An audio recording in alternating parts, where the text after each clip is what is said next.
Rolling. Matt, thanks for coming on, my man. I appreciate it. Hey, Bobby. Thanks for having me. Yeah, of course. This is the first one, international wise that I've really. What time is it down under for you guys down there? Yeah, it's 11:30 in the morning, so I assume it's what, your afternoon, evening sometime? Yeah, it's about 8 o'clock here, so I'm glad. Thanks a lot for kind of taking the time and working through and being able to make this work. I really appreciate it. No, no worries. Bobby Carroll, just going global. Oh yeah, absolutely. Just the start. Just the start. Well, I really wanted to discuss a lot of success with you. Because you've had such a great career so far, and it's still not done. You're still kind of flourishing and haven't hit your apex, at least in my opinion, at all. Still got a long ways to go. And one of the main things, kind of looking back at your career so far, that I've always kind of been curious about. I'm just kind of curious, like. What drives you? Where does that drive come from for you? Yeah, totally. It's been a long career. It's still got a few more years to go, I'd say. But yeah, I guess I was always like ultra competitive as a kid, and just had this desire to win and loved winning growing up. And I think that's kind of really like installed that drive in me when I was a kid, and it's something that's really come through over my later years as well. So is it like a real want to win, or is it like hating to lose? Which end is it on the competitive spectrum there? I don't know. I mean, I think, I started to get the bug of winning when I was probably like 8 years old. I started out, I'm from the central coast of New South Wales in Australia. And I started out as a young kid sailing competitively down at our local clubs. And, my brother and I, when I was between 6 and 8 years old, he was a little older than me. We sailed together in a small dinghy, a small little boat. And, we put in some work and did some training and managed to win my first national title when I was 8 years old. Wow. And I just don't remember the feeling I had when I won that national event was just massive satisfaction. And I just got this bug and addiction to wanting to win. And for a while there, it probably definitely went into the hating to lose spectrum, I would say. I'd every year we'd sail, and I just wouldn't want to lose any race. We had the sailing season would go for us from September through to April, and Okay. I just I'd want to go through the whole year and not lose a race, and when it did, it just hurt so bad. So I think it was something, learning to lose was something I had to kind of develop as I was getting older, especially once I started competing in skiing and was versing older guys. You're not going out there and winning all the time, so it was learning to lose was something I had to kind of, I guess, learn. And Right. and then I think once I learned to lose, I think I went back to wanting to win, I'd say. Gotcha. Yeah, I mean, it is one of those things about being a competitor that especially in our sport, it's so interesting because it's an individual sport. Skiing, you're out there, but then after you're done with competition, you're going out and you're like having beers with some of the guys that you beat you. I mean, it's definitely a interesting dynamic, at least when it comes to skiing, right? Yeah, totally. I think one thing one perspective I've started to use, in the last probably 4 or 5 years is that, I think it's one reason why so many of my competitors and I are really close and really good friends is that the fact that, we're out there and it's more or less just us versus the mountain. We're Right. not really, it's not a tennis match or a boxing ring where you're face to face with your opponent. At the end of the day, it comes down to just us and what we can do in the qualifications or the finals. And it's more or less just us versus a run as opposed to us versus the competitor. And then the person who puts down the best run will win the event. Hmm. No, definitely. Now, for most people out there, they would not think of Australia as the place for 2018 Olympic silver medalists. That's not where they're thinking that's going to come from down under. When did you kind of start getting into skiing, and what was that like? Because I mean, we were just talking about a little bit before that ski season's kind of just getting underway down there, right? June 24th, Perisher's kicking it off. Yeah, yeah. So we'll be opening up soon down here with amongst all the restrictions and whatnot. But yeah, it is weird. I grew up on the closest ski field to me is about a 6 hour drive. So I grew up in a coastal regional area, and It's more or less I guess these days it's a bit more of an extension of Sydney. It's about an hour and a half north of Sydney. And yeah, we started out skiing when I was 3 years old, and my family and I went down on a ski holiday. My father skied a little bit growing up, and he got the family into it, and the whole family just fell in love with it and really started to enjoy it. And each year we'd head down to Perisher at least once a year, and then I joined the Perisher Winter Sports Club program when I was 7, and that's kind of when I started to get the taste of skiing as a sport. And we started out doing a little bit of alpine skiing, some slope style, and then also got into the bumps. And shortly after that, I kind of went more or less down the moguls pathway. So that started pretty much around the same time that you were kind of doing some sailing. Yeah, definitely. It was I started sailing before I started competing for skiing. So for a long time there, sailing was my summer sport. I'd sail from September through till April, and then skiing was my winter sport. So it was it worked out quite well. And then it got to a point where I was pretty good at both of them, and I ended up being. It got to a time when I was 14 years old, I believe it was 13 or 14, and I was I was 4-time Australian champion for sailing, and I was about the same for skiing. And I got to do a bit of a crossroads, and it was whether I was going to go down, try and be an Olympic sailor, or whether I was going to go skiing and become an Olympic skier. And obviously chose skiing. Mm-hmm. Now, how much would you say kind of having that dual sport and allowing yourself to kind of not think about skiing or not think about sailing for a few months of the year, kind of just like, hey, I'm focusing on something else? How much do you think that kind of helped in the long run? Because it seems like nowadays, especially here in the States, that you're 7 years old, you should know absolutely what you want to do, and you're going to be a skier, and you're only going to ski, or you're only going to play football, or you're only going to play baseball. That's your specific route. You can't do anything else. I feel like everything's so specific nowadays. Yeah, it's definitely kind of going that way. It's the same in Australia a lot these days with the younger kids. Mm-hmm. One thing I think the Australian mogul pathway promote, especially in the the academy and club level guys, is that you want to be multi-sport athlete. It's good to be good at just more or less just being athletic in general is really important. And I think I learned a lot from sailing that I was able to take to skiing. Sailing is such a different sport. Like skiing is obviously super intense, short. It's 30-second run, 25, 30-second run, really technical and like high acrobatic skills. So it was whereas sailing, it's a lot more tactical and a bit more of a mental game. Once you have those, the sailing ability and the technique, once that's there, it's a lot more about your decision making. And that's definitely crossed over a lot for skiing, especially at the higher ends. And when it comes to going through the rounds and through the finals and the super finals, making those smart decisions is really important. So I was able to transfer a lot from sailing to skiing, and vice versa, take a lot of my physical abilities that I learned from skiing at a young age. I developed, everyone knows when you ski bumps, your legs and your butt gets really strong and big. And I was able to take those physical capacities into sailing. So I was able to really dominate the sport at a young kid. Right. So speaking of some of those tactics, like what, that you get from sailing that helps you in your competitive mindset for skiing. I mean, what are some of those things that, as you say, as you've kind of gone further up the pyramid, that have really kind of translated and been able to help you? I'd say just making decisions, and sailing's really tactical. So, okay. You're constantly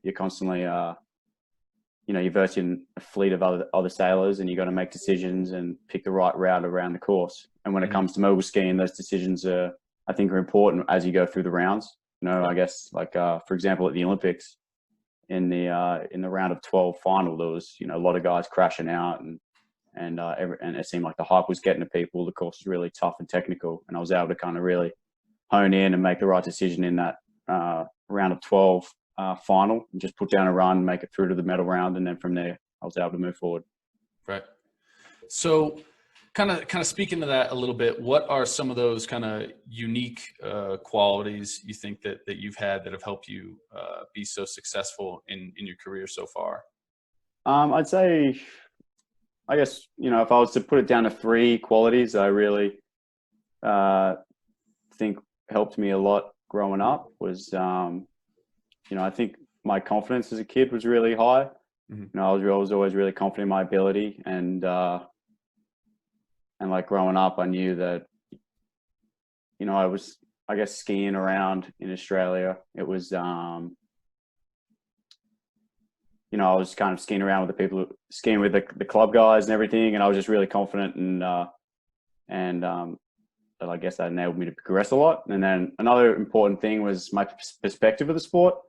Okay. In Australia, it's like, at the time there wasn't a lot of kids my age doing moguls, Mhm. so I was always looking at, we'd have World Cup teams coming out and skiing each year, and that's pretty much the only mogul skis I saw ski. So in my mind, my perspective, that was how you were supposed to ski. You weren't supposed to ski like a 8 or 10 year old. You're supposed to ski like these high performance athletes. So my perspective on the sport, I guess, was a little skewed growing up. And then just my desire to win, like we touched on before, was another big thing growing up that really progressed me at an early age. Now, when was your first time getting to go through Toppat Dream in Perisher? Was that kind of always there, or when did that kind of come around? For those who don't know, that's essentially the main mogul course or training site in Perisher in the summer. I mean, essentially all the different nations will travel there, usually August through September, and it's a really great course. Do an awesome job there, unless it's like raining and it's not as sweet. But you Yeah, kind of get all those. that happens. You literally get every single spring, summer, winter condition in Australia. It's amazing, all in one day. In one day, right? Yeah, usually you wake up and it's icy and firm, and then it'll soften up, and by the end of the day it could be either raining and windy and slushy or whatever. But no, it was that course got built, must have been around 2003 or so, Okay. 2004 maybe. It was just after I started skiing. And the mogul course we had prior to that was just actually to the skiers left of Toppat Dream. Mm-hmm. And then Peter Tabalovic, known as Topper, he's a big influential coach and pathway guy that's been involved in sport in Australia for a very long time. He always had this dream, obviously, to build the course.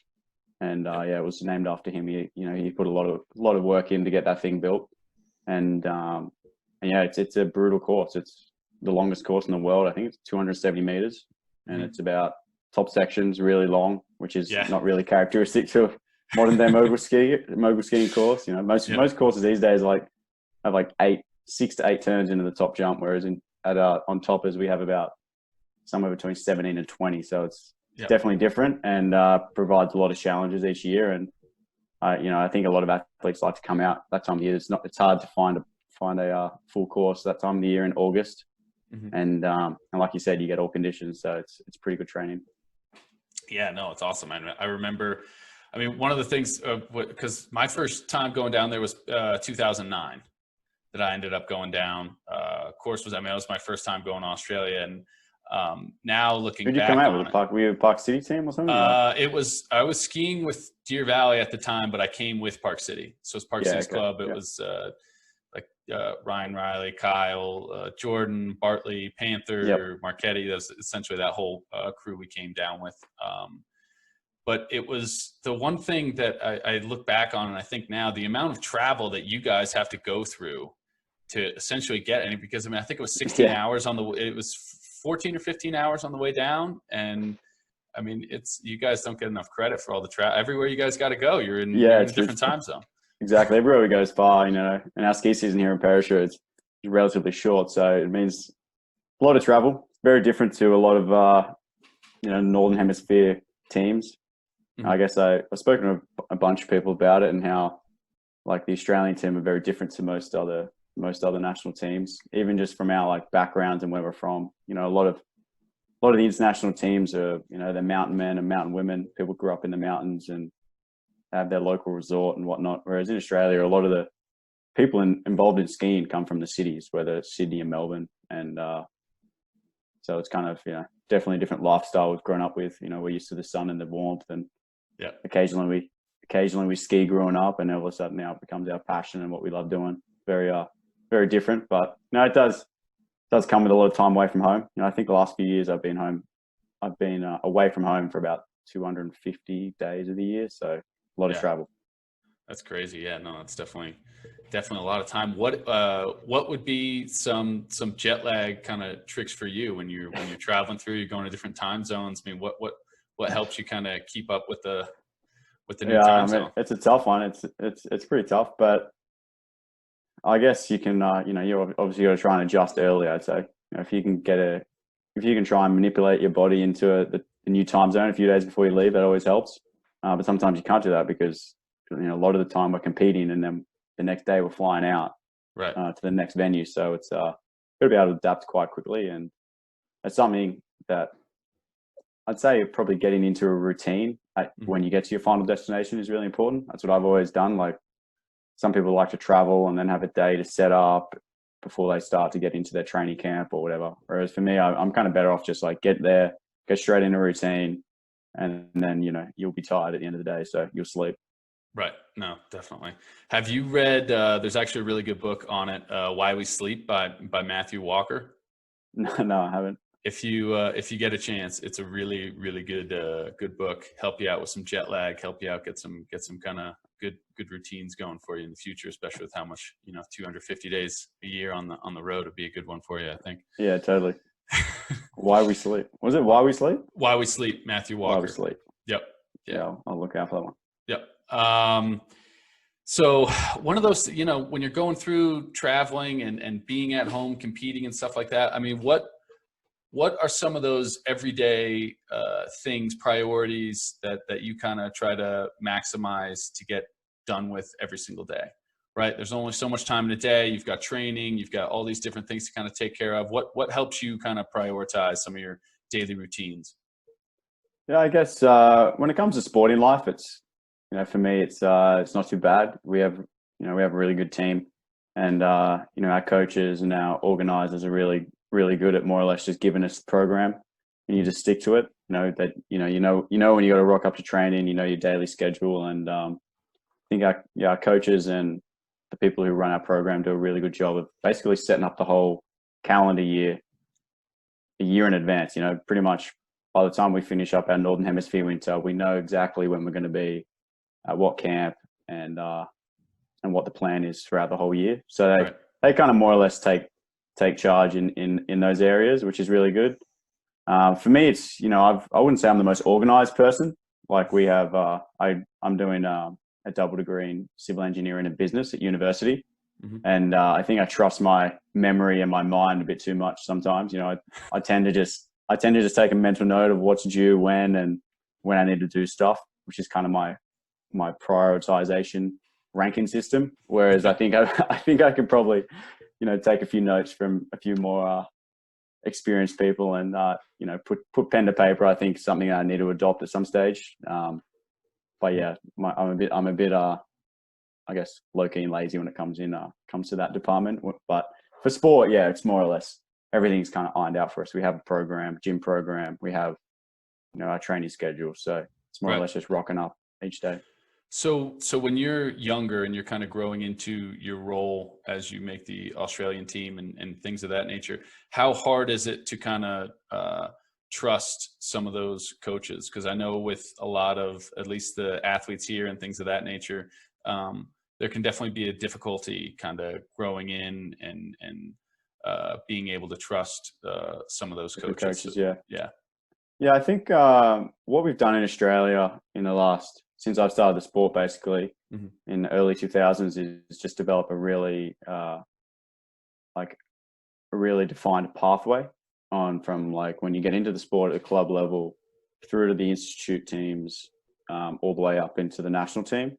Right. And what we've done really well is that, the coaching staff, the high-end coaching staff like Steve Desevich and Peter Tabalovic and all those guys have they've passed on their knowledge to the club coaches, mm-hmm. and the lower end coaches. So basically you're getting to coach the same technique from when you start the sport to when you get to the national level. You might have a different coach, and there's definitely different subtleties in technique and level that you'll be learning. But generally the overall goal of the way we want to ski in Australia is more or less kind of started at that low end level. and goes all the way through. So I think that helps a lot in Australia. So like when you get a new coach, it's not like you're learning a whole new technique or anything like that. It's more or less you're moving on to the next level of that technique. I think that's one thing we do really well. Seems like maybe in the US, it's, each mountain and each region have their own sort of style and technique. So I imagine it will be quite difficult when you move up to different coaches. Right. No, definitely. I mean, Steve's the man out there. He's such a good dude, and talk about a competitive guy too. I mean, I remember the first time I think I met Steve, it was at back when they used to have World Mogul in Whistler in like 2001 or something like that. And I remember Desovich at the time was a huge Florida State fan. He likes his college football. And I remember like a few years later, Florida State started to get bad. They started to suck. And it was like when Alabama was like starting to get good and everything. And I was born like a Florida State fan. I always grew up Florida State fan. So I saw Desovich like at the water ramps out here. I'm like, hey, like, start talking like Florida State. He's like, I hate them. They don't win anymore. So I'm not a fan. Yeah, I like Alabama now because they win. He does. He loves winners, 100%, no doubt about it. He was a winner back in his day. Mm-hmm. And he, all the athletes he coaches, he wants them to be winners. So I think that you definitely see that a lot. He loves a team that's, coming off a big dynasty, and he loves, I guess, the likes of the LeBron James, Michael Jordans, the Roger Federers of sport, who just go out and beyond and are just on a whole nother level. And we've got that in our own spot with Mick. So he definitely loves that as a fan. Right. Well, I mean, it sounds like that kind of feeds into your personality of wanting to win as well. It sounds like you guys definitely feed off each other in that regard. Yeah, definitely. I've been working with Des.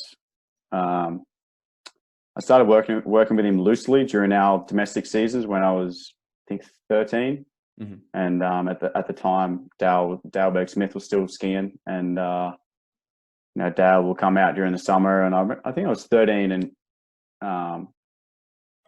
Dale one day came up to me and was like, hey, do you want to come out tomorrow and come skiing with us? Mm-hmm. We're just with Des and Dale. And that was pretty awesome. We had Des was coaching Dale at the time, and then and Dale was coaching me for a few days. So that was pretty cool, and learn a few tips. And as a 13-year-old, it was pretty surreal. Yeah. And for those out there that don't know, Dale Berg-Smith, one of the legends of the sport, 2006 gold medalist, and he definitely had his own little dynasty there for a while. Oh yeah, he was good. He's been a good mentor for me as well growing up. So it was great to watch him. I guess Australia was pretty fortunate to have him on our side, being Canadian born and whatnot. But we provided the program for him to come out here and really flourish. So we'll claim that. No doubt about it. So. Speaking to that, I guess Canada lost the gold medal out of it, but we'll take it. Exactly. Speaking to the kind of that him mentoring you, I mean, who would you say are some of those people that kind of helped mentor you, or that you really kind of looked up to growing up that helped with your success? Yeah, I guess obviously Dale for sure. He was when he won gold in 2006 at the Torino Games. I was in grade 6 at the time, so I think that's like 11 years old. And I just as soon as that happened, I was like, "This is awesome. That's what I want to do." And I started chasing that Olympic dream and Olympic gold dream. I guess one of the other main influential people in my life growing up was my older brother, Dave. He was a skier. He skied. He was in the Australian development team and did a season on the World Cup tour and competed at the 2011 World Champs. So he was quite a competent skier himself. And me growing up, being 4 years younger than him, I was just basically chasing him around the mountain during the early years. So I owe a lot to him, and he more or less paved the way for me to just kind of walk on through. Right. There's always that kind of sibling, right? I feel like there's always the older brother or older sister, that kind of helps push you around, kind of gives you that drive a little bit, right? Yeah, totally. I'm the youngest of 4 kids, and we all skied and competed overseas. So it was, I had to learn quickly, otherwise I was going to get left behind. Mm-hmm. Now, take us in and kind of your first, what would you say your first big moment through your competitive career where you start to realize like, hey, I'm really starting to get the hang of this. I'm starting to have some success. Things are starting to click in the right way. When would you say you kind of first felt that as an athlete? I'd say I first felt the first time I felt that I was getting pretty good at the sport and I had a lot of potential was well before I think, I did accomplished anything worthwhile talking about. But Yeah. I think for me, it was actually when I started going to the US when I was 12 and 13 years old. And I went over there with a little sub-development team we had in Australia at the time, and we competed in the Rocky Mountain Tour.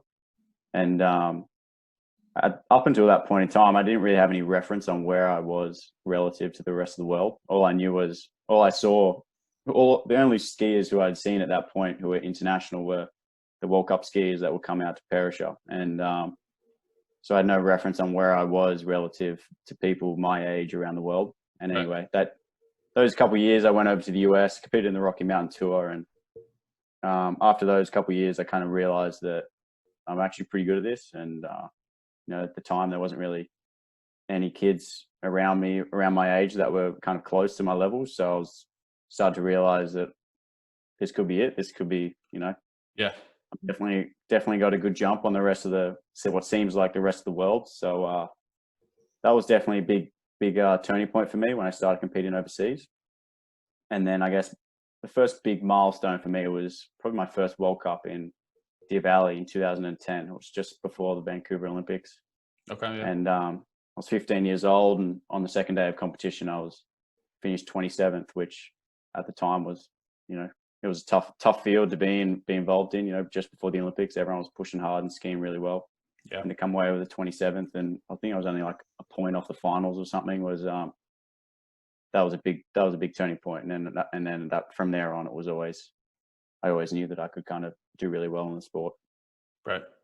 Yeah, I remember that 2010 Deer Valley World Cup was really awesome. Yeah, it was high quality. That was it was like Gilbo and Dale going at it. Yep, and then Biladu was kind of in the mix too. He was a little bit in the mix, and then I think it was Jesper Bjornlund that was from, he was coming from on. Sweden. He was strong that year. Yeah. They were like it was 1, 2, 3. Great year. Yeah, that was awesome. I remember that Dale and Desovich and a couple of you guys hung out after Deer Valley to train, because I remember training with you guys for a few days on there, and that was a lot of fun. Getting to ski with Dale. I know Dale was at the time was a little upset about Gibo in the bottom air. I remember that was a point of contention with. I guess they kind of started that whole training. I guess Gilbo kind of started the whole suck up bottom air dual style of skiing. That's pretty much all we do now in duels is come into the bottom air and suck up a backflip, and there you go, across the finish line. But he did it really well, and he was able to ski crazy fast and was really good. So he was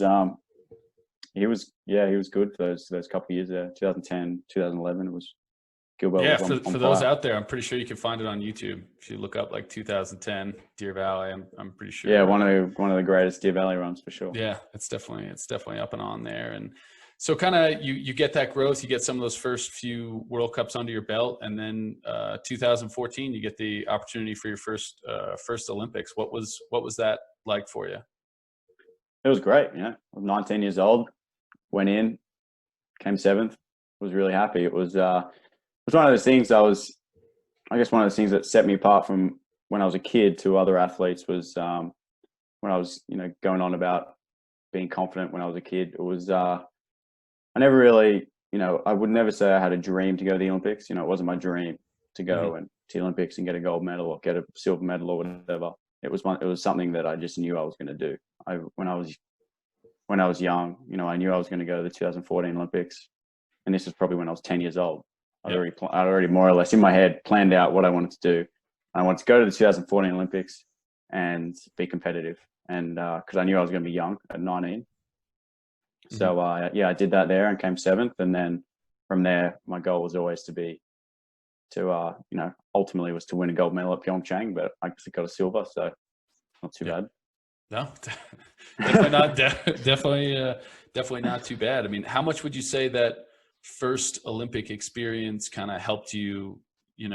It's such an interesting thing. I mean, it's 4 years. spent all this time, all this hard training, and then for us, our sport, it's 20 seconds, 30 seconds, and then all right, we'll see you in another, kind of 4 years. You have a long time to think about it. It was quite tough. I grew up like when we hit.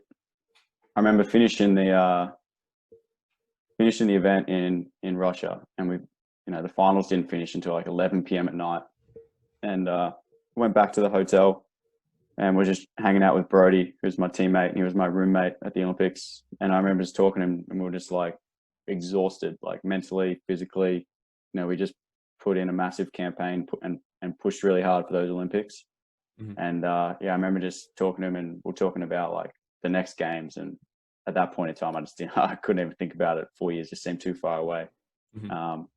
That's something I learned definitely from 2014 going on to the 2018 Olympics, and then from 2018 now going on to 2022. It's something I was able to really adapt quickly with after Pyeongchang. And it was just a little switch, just as opposed to thinking about the next Olympics being 4 years, bring everything back and start to think about the shorter term stuff. And the next year you've got World Championships, so you got to prepare for that. And it seems to it definitely got me back in the mode of training a lot faster after the 2018 Olympics versus the 2014 games, where I was pretty mentally drained as a 19-year-old.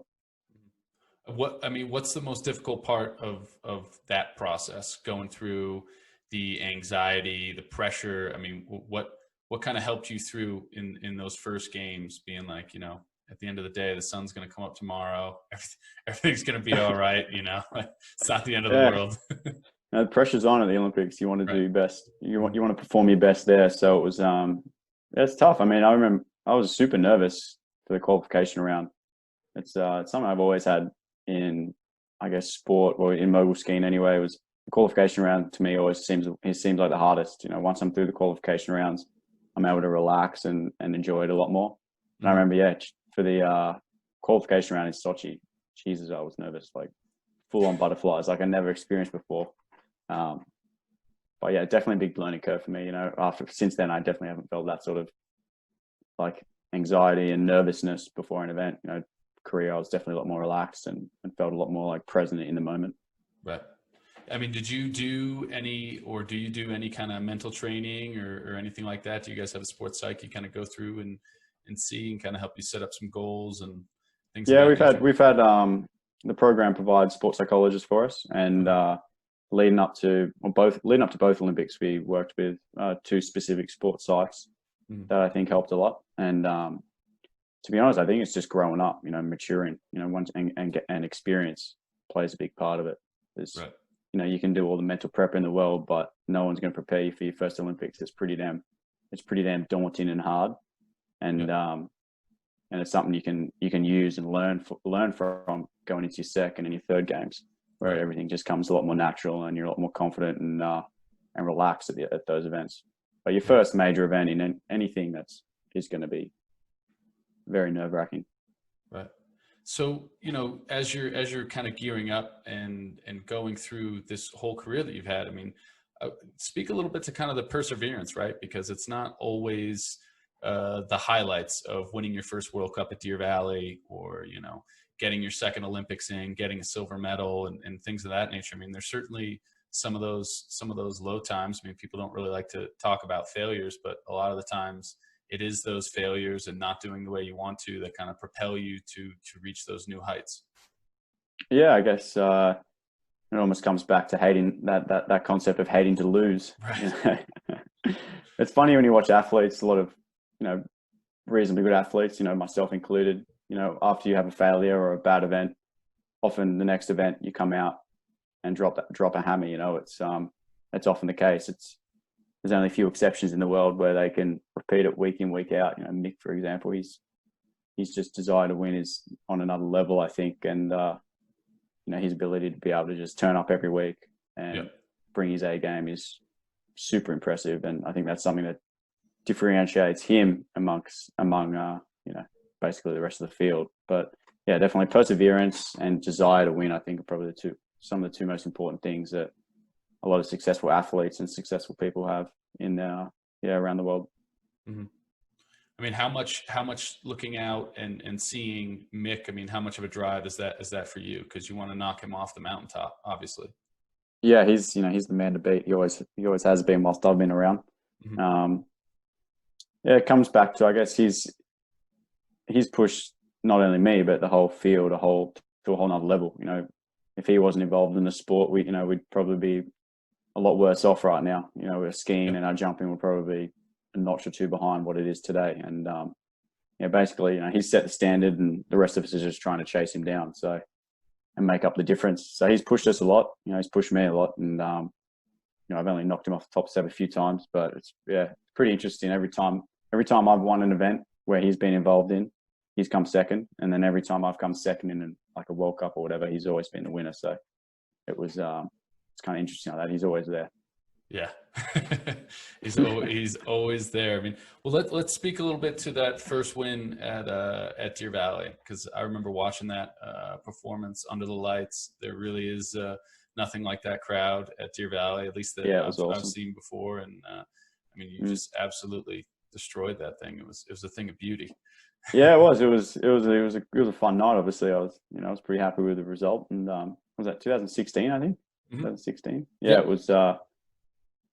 It was. I remember that course. It was when they brought in the no slip rule that year. So there was no slipping from basically when we inspected in before our training session, before qualifications, and then throughout the whole night, the course just deteriorated and got gnarlier and gnarlier. And I like to think of myself as probably one of the stronger skiers on tour. And I guess a little a motto I like to live by is that when the going gets tough, the tough get going. And I think that I kind of harnessed that night, and I was able to deliver a really good run in the super final when the course and everything was really hard. But yeah, I've always had a lot of fun and competed really well at Deer Valley. I think like to think of myself as being a big show performer, and Sure. in those major events, I've seen in the past do really well, whether it's like in Olympic Games or World Championships at Deer Valley and whatnot. It's I've always enjoyed Deer Valley got a lot of firsts there. It was my first ever World Cup, my first ever podium, my first ever top 10 at a World Cup, and first ever World Championship medal. So it was a lot of firsts in that resort. Absolutely. Yeah, there's a lot of good memories in Deer Valley for sure. Now, what would you say are some kind of habits that you do, whether it's in season kind of competition wise or at a season just training, that have really kind of helped you along the way to succeed? I guess some of the habits that I like to live by is just getting it done. Putting in the work and trying to make the most of every session, whether it's you're at home working out or whether you're on snow jumping and skiing. You really got to make sure really got to go into that session or that training on snow training session and really try and maximize the day. There's a lot of days when you go out and it's for some reason feels like it's not your day, and I think it's really important to take a couple breaths when you're going into that kind of rut, and try and maximize the day as much as you can, whether that means if you go out and want to ski 10 top to bottoms and it's not happening, the conditions are too hard, there's always something you can change. You can change your mindset and all of a sudden be like, all right, I'm going to work on my turns, or I'm going to work on my jumps, and try and get something out of the day that way. Okay. So being able to kind of drive through and whether it's your day or not, kind of just go in and keep persevering totally. a little bit. Yeah. Good. So for kind of athletes out there or people in general kind of navigating a business world or anything like that kind of maybe they're a little bit afraid, or they're not kind of getting the results that they want to, what kind of advice would you give to them to kind of help them through? Is it as simple as just go in and do the work? No one's going to do it for you, in a lot of cases it probably is. If there's not a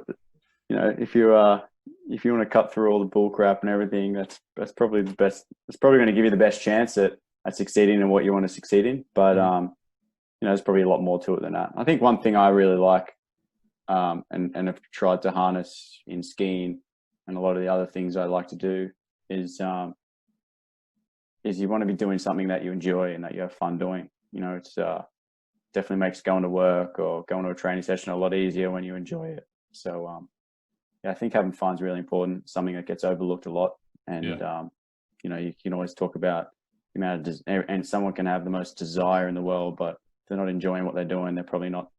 They're probably working hard, not working smart. So it's yeah, I think enjoying what you're doing is very important. Absolutely. So what are some of those things when you're not on the hill that you get to that you like to enjoy to kind of decompress and take your mind off of skiing a little bit?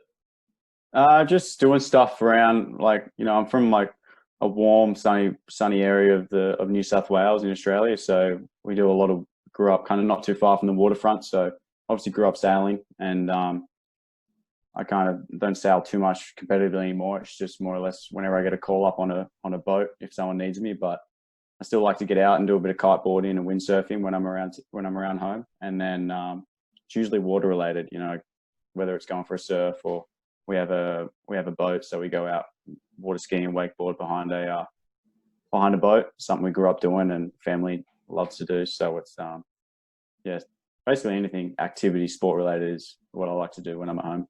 Get my mind off the skiing, but keep those you know, keep me a little bit sharp between the ears. So, you know, you don't have that much time at home. I mean, 250 days a year, so your time is limited when you are at home. So, I mean, are those just getting out on the water as much as possible when you kind of have the opportunity? Pretty much, yeah. Just get home.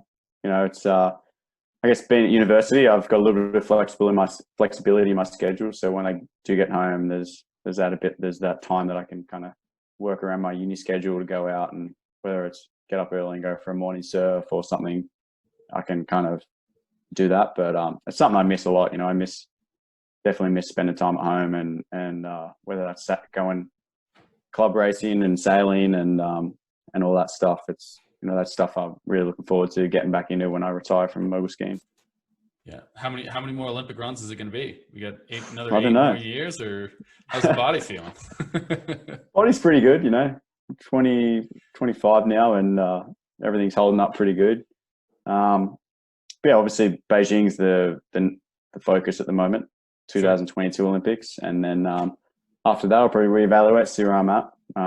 Love to go for another quad, but that'll put me at 31. And I know Milan sounds very intriguing, but if I was to go there, I'd probably have to adjust my schedule a little bit, maybe take a year off somewhere in the middle and then kind of build back up for those games. But no, I kind of haven't put anything in writing yet. But at the moment, I'm looking towards Beijing, and then probably the year after at least go to the World Championships and really just go out and try and enjoy every event that year, and then see where I'm at and see where the motivation is. Right, competitive fire definitely kind of needs to be there, especially the beating that the body takes. Yeah. It depends if I'm enjoying my back feeling pretty good, if I take some time off or not, but we'll see. So, kind of looking back, I mean, how much have you seen a growth in winter skiing, kind of in Australia, since you've kind of started back from 2003 to now? I mean, it's crazy. I think that Vail's #1 revenue generating mountain is Perisher, if I'm not mistaken. I think that's their biggest, I don't know the stats, but it's pretty busy down there.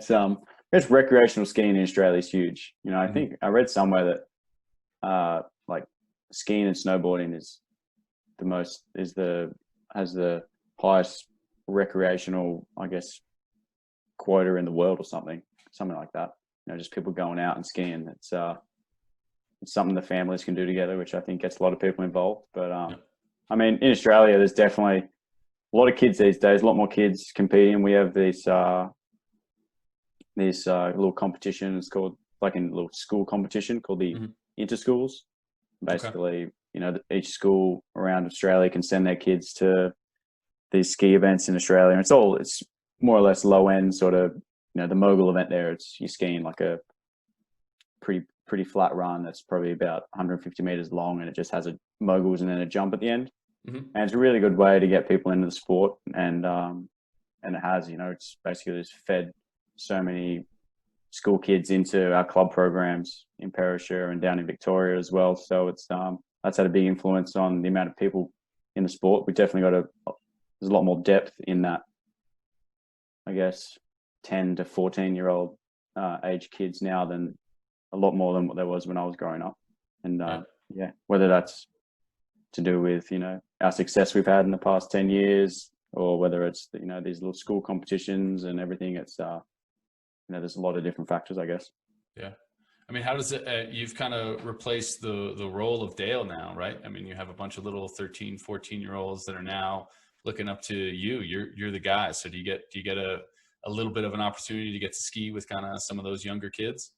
Yeah, totally. It's kind of, I guess the roles of the responsibilities have changed a bit over the years. And yeah, I don't know. I remember growing up and looking at the big dogs in the sport and always idolizing them. And I think, that I'm potentially one of those seems weird, but it's something I've learned to accept and try and give back as much as I can. And, I like to show up at presentations for, skiing events and whatnot in Australia and try and inspire the next kid to grit their teeth and get their hands dirty in the sport and produce something. And it's starting to show. I think we have a lot of good kids coming up.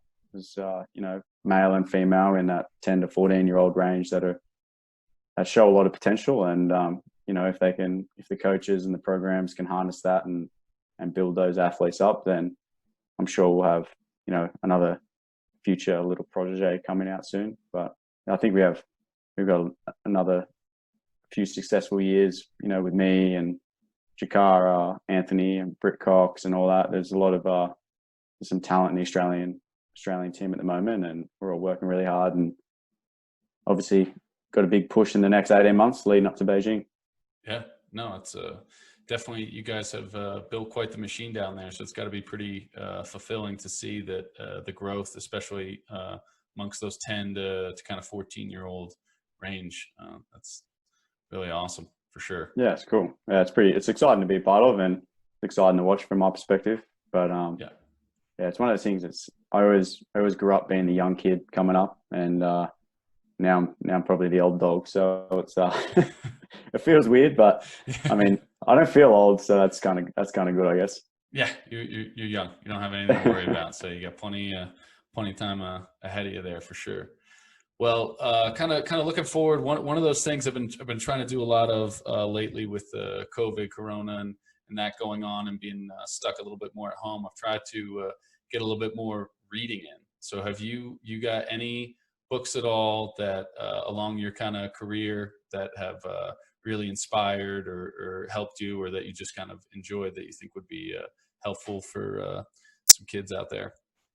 I think I was never a big reader growing up, but Okay. one book I did read that I really enjoyed, it's called probably a lot of people have read it. I think it's called Outliers by Malcolm Okay. Gladwell. Yeah. He's that was a great book. It's about I guess the outliers and successful people and why they're successful, and looking at a bunch of reasons why. And that was pretty cool read. Okay. I'm also reading a book at the moment. Scar Tissue. Scar Tissue. Anthony Kiedis. Okay, from Red Hot Chili Peppers. Yeah, it's a sweet book. I mean, it's not really related to sport, but he's crazy lifestyle. Yeah. And but yeah, besides that, I don't read too often because I'm either studying and reading textbooks or I'm skiing. So I figured you get a little bit of reading in on the plane. I'm terrible at doing anything on the plane. I just try and get on there and sleep, or I go on a movie marathon. But Okay, gotcha. Yeah, I had Doug Wren a few episodes. He owns a awesome travel agency, and he's been to like 130 countries, travels kind of all over, and he had one Moonwalking with Einstein that I actually have right now as an audiobook, and it's essentially about this guy who goes into the Memory World Championships, and it's essentially about how these guys are able to remember like 150 decks of cards in the exact order that the cards are. It's crazy. It's definitely. Yeah, I think I watched a documentary on a lot of those memory people last year. I think I was in Park City in June, and Brody and I were watching this documentary. I can't remember what it's called. I have to talk to Brody about it. But yeah, it was it's crazy how those people can remember stuff. Just like scan through a deck of cards and then all of a sudden just put it together the way it was. It's pretty wild. Yeah. So now, obviously, with everything going on, you guys probably aren't doing too much travel. But usually, you would come out in the summer and train here in Utah, get a little bit of time in at the Utah Olympic Park water ramps there. But you guys have your own that are they going to be done by next summer, or when's kind of the game plan? Yeah, in for the getting next that couple of finished? weeks, I think. Next Yeah, we have couple a new weeks? yeah, we have a new facility getting built up north in Brisbane, which is in the next state north, Okay. Queensland. And yeah, that'll be awesome facility. It looks really good. They're a couple of weeks out, I think, now from testing, and then we probably won't use it until after our domestic season. So probably we're looking at September. We'll be able to use it. Okay.